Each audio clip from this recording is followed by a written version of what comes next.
Buenas tardes, compañeros. Soy Jorge Jasso y pues esta vez en la clase de Ciencia, Ingeniería de los Materiales, voy a tratar de resumirles el documento Uniones Superplásticas de Muestras Y-TZP sobre cómo funcionan con el comportamiento eléctrico.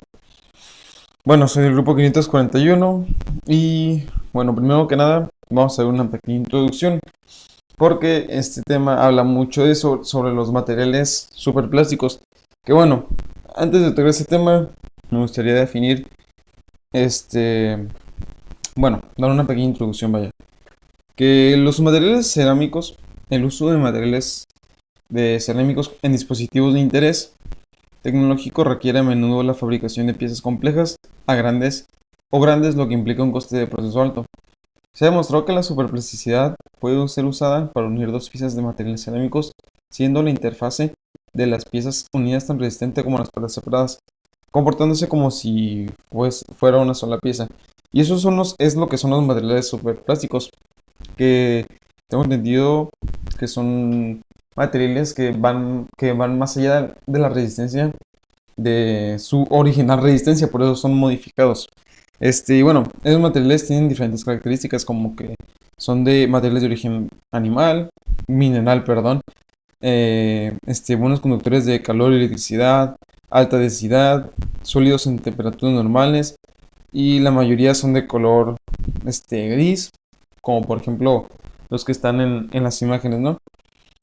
Otras propiedades ya adicionales es que tienen mucha maleabilidad, ductilidad, tenacidad y resistencia mecánica. Por eso esta clase de materiales son pues bastante útiles en la industria.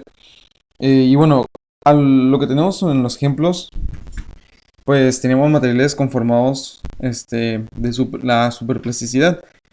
Es que son muy comerciales, incluyendo entre ellos materiales de aleaciones de aluminio, níquel, zinc, titanio, entre otros metales, para la producción de componentes en las industrias automotrices, espacial, médica y entre otras áreas.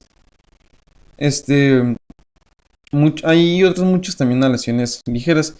El conformado mediante cualquier otra técnica sería un poco práctico, debido a su limitada formabilidad en las condiciones de recibido. Y bueno, aquí en el ejemplo, en la imagen de ejemplo, tenemos pues varios ejemplos de superplásticos que en la parte superior izquierda tenemos un ducto de salida de un refrigerador. En la parte superior derecha, bueno, ahí se puede ver que dice A, B y C.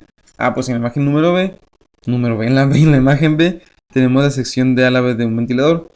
En la imagen C tenemos una parte de carrocería y en la imagen D un codo. Así se le llama, es como una pieza para algún tipo de dispositivo. Este, algo muy interesante de estos tipos de materiales es que las propiedades termomecánicas de los materiales obtenidos con esta tecnología hacen que su aplicación industrial sea pues muy importante, tanto así que sea insustituible para la obtención de piezas de formas complicadas que requieran altas exigencias en el conformado o en el servicio, como para las partes estructurales de aviones supersónicos. O sea que, como podemos ver, son materiales que son muy especiales, muy útiles para la industria actual. Bueno, uniones superplásticas de muestras Y-TZP, que este es el tema, el documento que estoy tratando de desmenuzar. Pero antes que nada es importante saber un poco de los conceptos básicos, porque hay unos conceptos que nos pueden confundir, ¿no? Para empezar, ¿qué es el 3Y-TZP? Que es nuestro material principal. La circona tetragonal establecida con 3% de molar de itrio, que así se llama el material, ese es su nombre completo, 3Y-TZP, también llamada óxido de circonio, tiene varias formas alotrópicas de que una tensión mecánica puede influir sobre la estructura. La circona se usa para estudiar las transformaciones cristalográficas. Este óxido es una cerámica refractaria tanto de un punto de vista químico que térmico. Sus propiedades físicas de la conducción eléctrica o electrónica son notables. Aislante en estado puro y se convierte en un conductor iónico si está un poco dopado. Y aquí podemos ver una tabla donde están sus propiedades de este material, que es nos da la densidad teórica, la porosidad, el módulo elástico, la dureza Vickers, el tamaño de grano, la resistencia de la compresión y la resistencia a la flexión. De hecho, este material es muy utilizado en el área médica, como para implantes articulares o también para realizar algunas cirugías, tales como las cabezas femorales o una prótesis de cadera también, por ejemplo, hablando de implantes articulares. Sin embargo, es muy conocido para una transformación que pueda ocurrir a una temperatura en un ambiente acuoso como en el cuerpo humano, así que, bueno, es muy útil por todo ese tipo de cosas, ¿no? Más que nada por el área tan importante en el que se maneja. Por lo tanto, las propiedades mecánicas de este material están afectadas por la transformación tetragonal monocíclica. Bueno, ya tenemos la idea de que es un 3Y-ZP-TZP. Ahora vamos a ver con los superplásticos, ¿no? Que ahí dice superplásticos.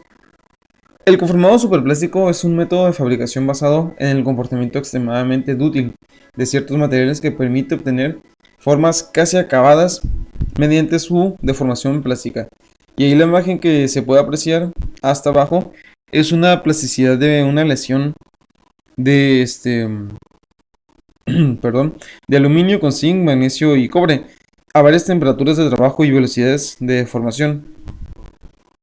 Y bueno, esta imagen refiere al término superplasticidad, introducido en la metalurgia por Bocher y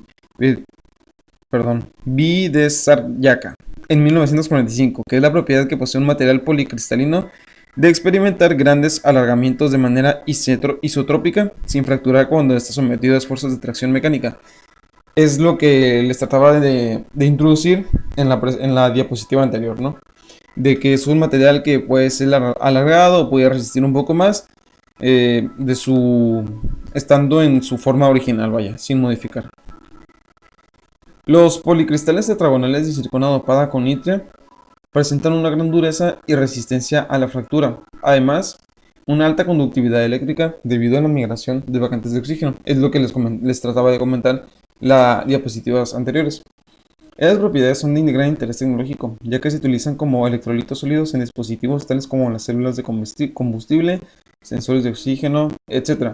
Y en la imagen, perdón, en la imagen de la izquierda, superior izquierda, podemos ver lo que vienen siendo las células de combustible. Y en la superior derecha, sensores de oxígeno. El propósito de este experimento, a continuación, es analizar cómo el proceso de unión afecta a las propiedades eléctricas de muestras Y-TZP.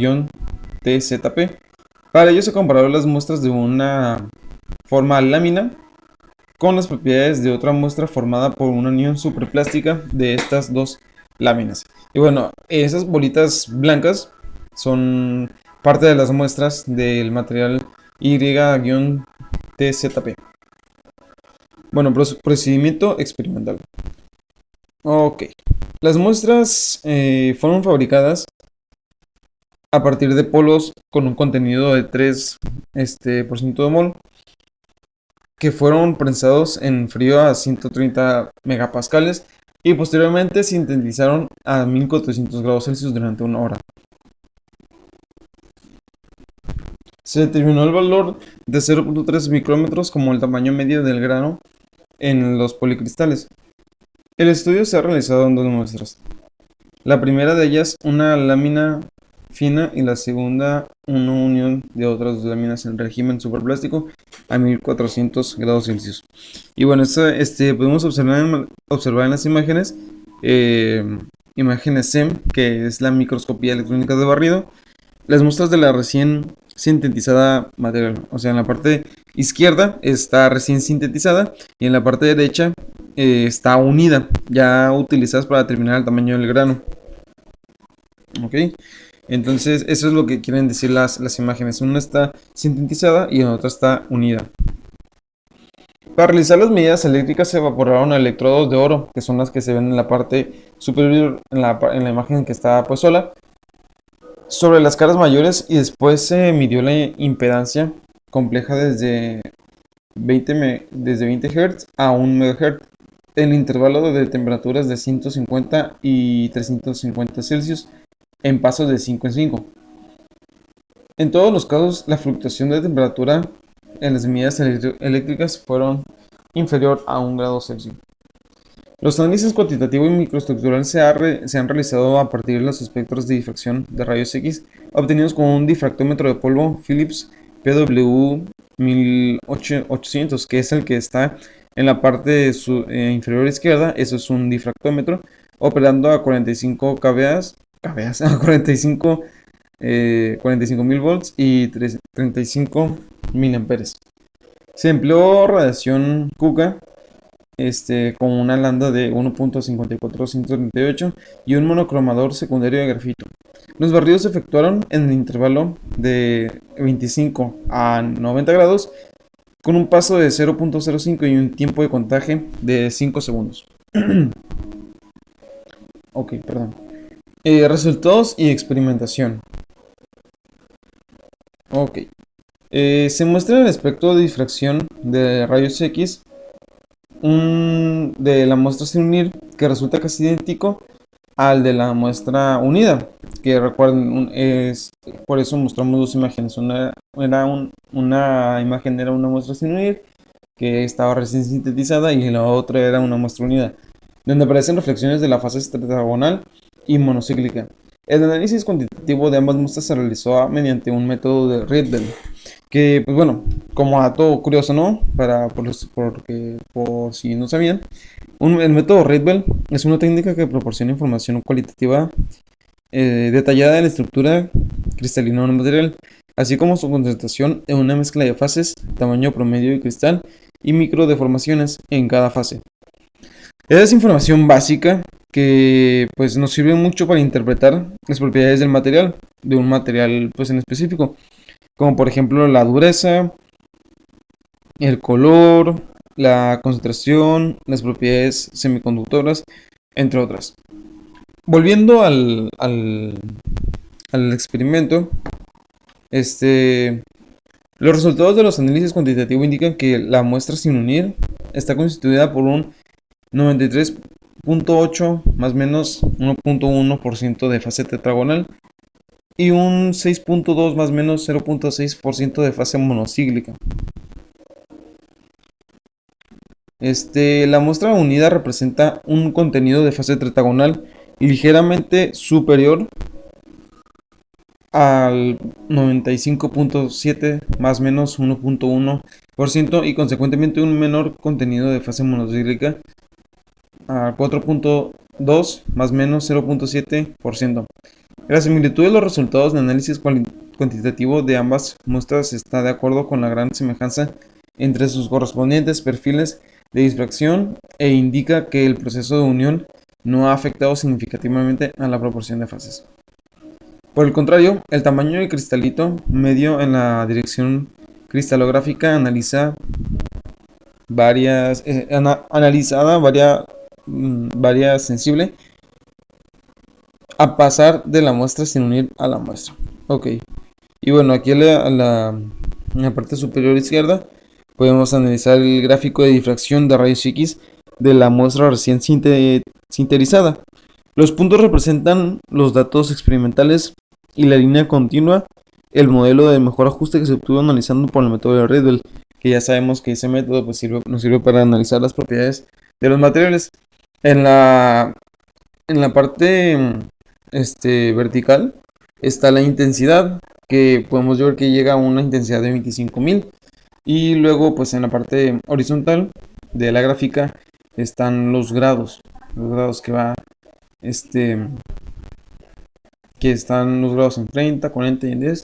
Y los puntos, está el punto recién sintetizado hasta la parte superior de la derecha de la gráfica. Respecto a las propiedades eléctricas del material, se ha representado en los siguientes diagramas el espectro de la impedancia específica de las muestras unidas y sin unir. Las relajaciones observadas a altas y bajas frecuencias son debidas al volumen del grano y las juntas del grano respectivamente. El comportamiento observado es similar al de la asociación en serie de dos circuitos RC paralelo. La parte imaginaria de cada uno de los cuales representa un máximo a la frecuencia omega igual a RS, que cuando hablamos de RS hablamos de resistencia y capacitancia. Sin embargo, aunque esta modelización ha sido ampliamente utilizada, no es adecuada, ya que la parte imaginaria de la impedancia de un circuito RS tiene una dependencia de la frecuencia a izquierda y derecha del máximo, mientras que la frontera del grano de la muestra recién sintetizada representa un comportamiento totalmente diferente. Y bueno, aquí está tenemos la gráfica A y la gráfica B, que una muestra la impedancia real, que pues bueno, se miden ohms, y la otra la impedancia imaginaria. Y la impedancia real está en la parte A del espectro de impedancia de las muestras unidas y sin unir a 225 grados Celsius en el calentamiento del primer ciclo térmico. Que bueno, podemos ver que en la gráfica, por ejemplo, de la gráfica de la impedancia real, la línea sin unir, que es la que está más en negro, la que no tiene como que detalles en gris, llega a una impedancia pues mayor, ¿no? Casi a 10 a la 10 a la 5, mientras que la otra, la de la sin la vaya, la unida, no llega ni a la mitad entre el 10 a 5 y 10 a la 4, mientras que en la impedancia imaginaria igual la sin unir es mucho más alta y el punto de partida de la impedancia imaginaria es más bajo. Bueno, de igual manera puede verse que la contribución del grano no se ajusta a otro RC. Por esta razón, para describir este comportamiento utilizamos un modelo empleado ya para muestras cúbicas y nanocristales, que es un RC, paralelo con la capacidad dependiente de la frecuencia,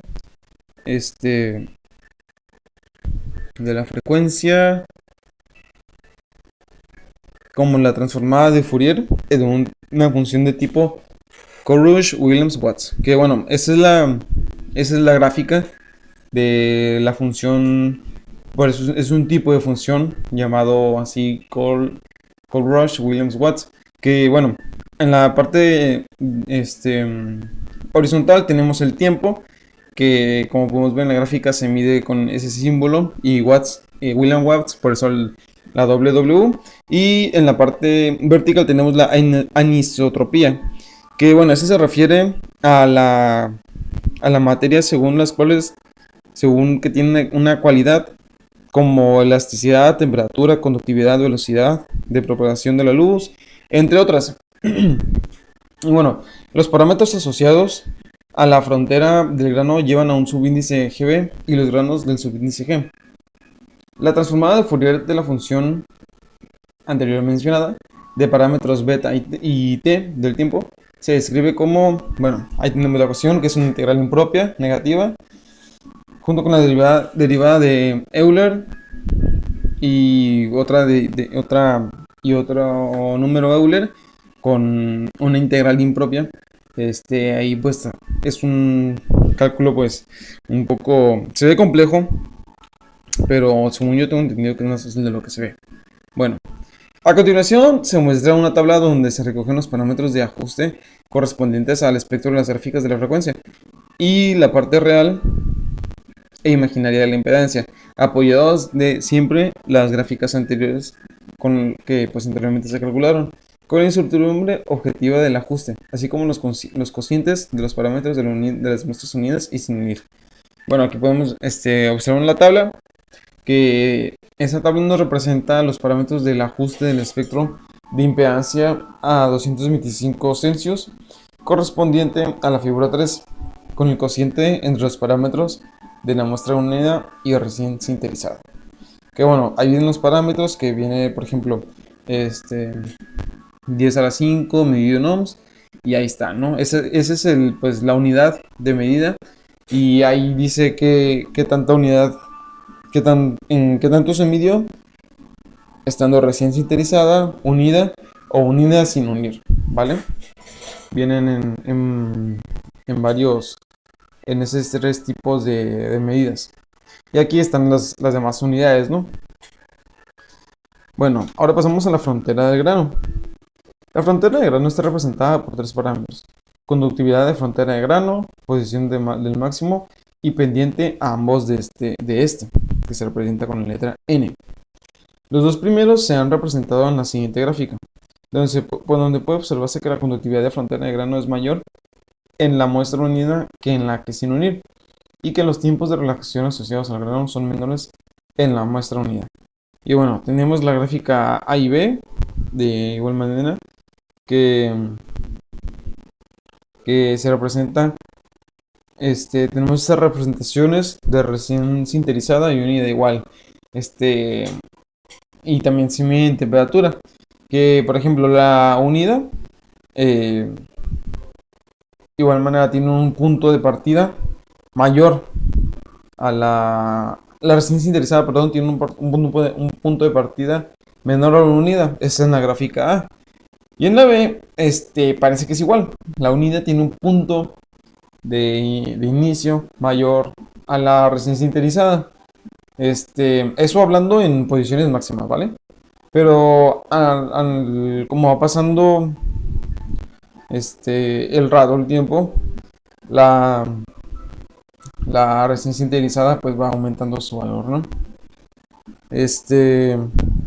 En ese caso particular de la temperatura 225, que es la temperatura donde estaba nuestro el experimento, cuyos valores se recogen en la tabla 1, que es la tabla que vimos anteriormente, puede verse que es la primera tabla, ¿ok? Puede verse que la conductividad aumenta en un factor de 0.81 y que el tiempo de relajación cambia en un factor de 0.72, o lo que es lo mismo, se desplaza a frecuencias más altas. En el diagrama de Ernst puede apreciarse un cambio dependiente que corresponde a un ligero cambio en las energías de activación. Para la conductividad pasan de 1.07 a 1.04, y en un tiempo de relajación pasa de 1 a 0.9 volts. Por lo tanto, el último de los parámetros permanece prácticamente constante, con la temperatura variando desde el intervalo de 0.81 a 0.85 en ambas muestras, ¿ok? Bueno, y el aumento de la conductividad de la frontera del grano se muestran deformadas o sometidas a alta temperatura. Ya ha sido observado por otros autores este fenómeno. En ese caso, las muestras sometidas a la deformación se atribuyen al aumento de la conductividad, a la mejora del contacto eléctrico entre los granos por la desaparición de impurezas que dificultan su buen contacto.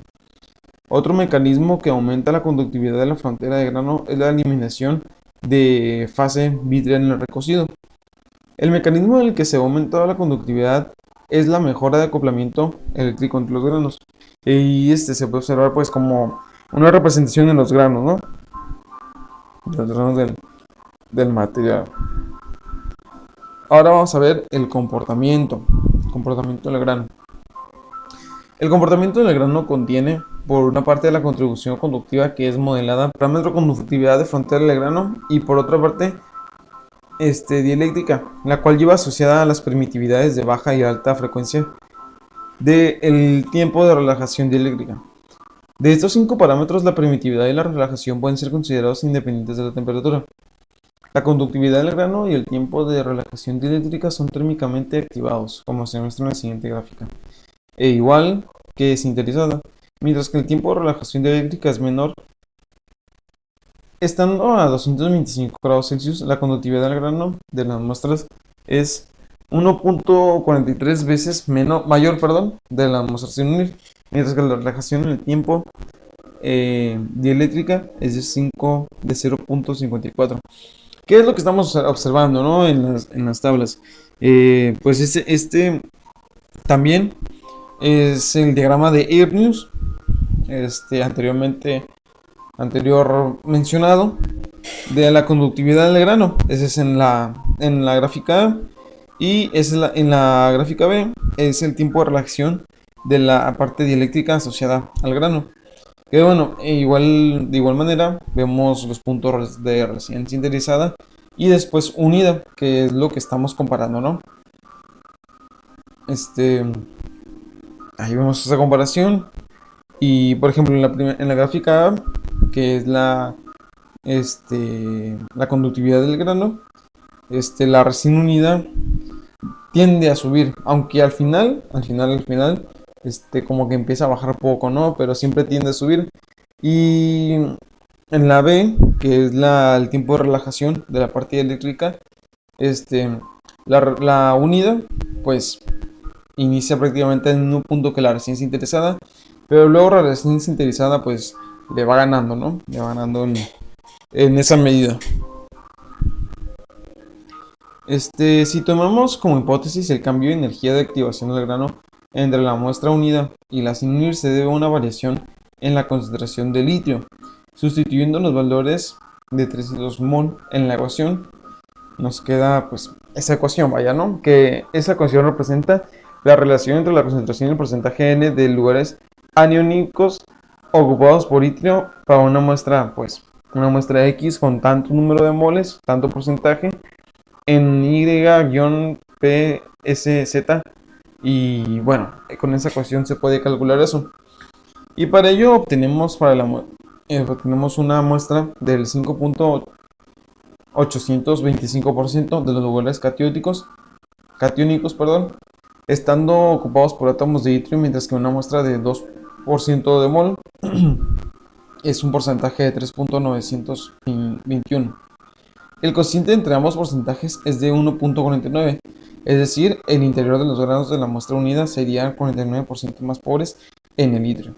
El aumento de la conductividad eléctrica del grano en el rango de las temperaturas estudiado es también consistente con las hipótesis del empobrecimiento de litio. La explicación de este comportamiento es la existencia de dos mecanismos que compiten entre sí. Una concentración menor de litio reduce el número de vacantes de oxígeno extrínsecas y por tanto el número de portadores de carga con la menor conductividad debería disminuir, pero por otro lado se observa que a menor concentración de litio la energía de activación es menor, por lo que es más fácil el movimiento de la carga. A temperaturas bajas predomina la menor energía de activación, por lo que las muestras con menor concentración de litio representan una mayor conductividad eléctrica. Bueno, antes de pasar a ya las conclusiones, bueno, hablábamos de que, por ejemplo, las temperaturas bajas predominan a la mejor energía de activación, por lo que las muestras son menor. Las muestras de concentración de litio, pues representan una mayor conductividad eléctrica. No obstante, sobre esto último mencionado, aunque la segregación de litio explicaría la disminución de la energía de activación y el aumento de la conductividad, es una hipótesis todavía, ¿no? Que se necesita una confirmación o evidencia experimental más directa. ¿Qué quiere decir eso? Que ese experimento pues todavía no está acabado al 100%, es una teoría todavía, aunque ya se han hecho experimentos, se necesita aún más experimentación, aún más ir probando ciertas cosas, ciertos experimentos para llegar a una conclusión, pues una mejor conclusión, vaya. Y bueno, como conclusión, puedo decir que las propiedades eléctricas de muestras simples unidas superplásticamente se estudiaron pues en este experimento. La muestra unida representa mayor conductividad del grano y frontera de grano que la simple. Este aumento de conductividad lo atribuimos a un proceso de unión en el que se mejoraría el contacto eléctrico entre granos y planteamos la hipótesis de que ese es el empobrecimiento de litio en el interior de los granos, que ese es el responsable del aumento de la conductividad del grano de litio, ¿no?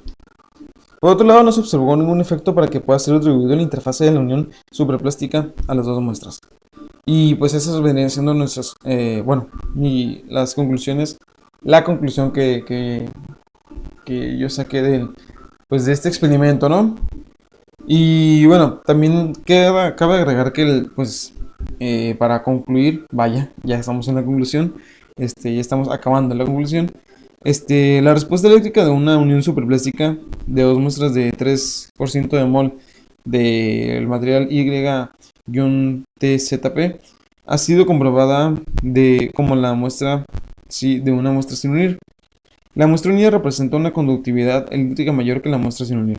Este aumento de conductividad se atribuye, decimos que se atribuye porque todavía no está totalmente comprobado, ¿no? Es una hipótesis, como dijimos, se dijo anteriormente, y pues bueno, se atribuye al proceso de unión, ¿ok?